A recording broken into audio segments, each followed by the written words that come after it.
পরীক্ষা চলাকালীন দুজন ছাত্র শিক্ষকদের সাথে, আমাদের প্রফেসর প্রিন্সিপালদের সাথে একটা কথা কাটাকাটি হয়, একটা অপ্রীতিকর ঘটনা ঘটে।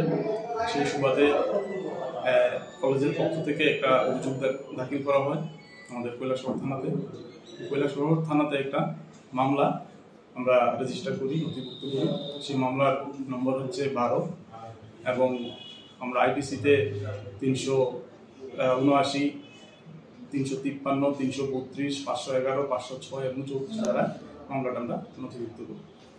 আমরা গতকালকে এই দুইজন অভিযুক্তকে, যারা এই অপ্রীতিকর ঘটনার সাথে জড়িত, এই দুজন অভিযুক্তকে আমরা গতকাল রাত্রে গ্রেপ্তার করতে সক্ষম হয়েছি এবং আজকে তাদেরকে মাননীয় আদালতে পাঠানো হবে।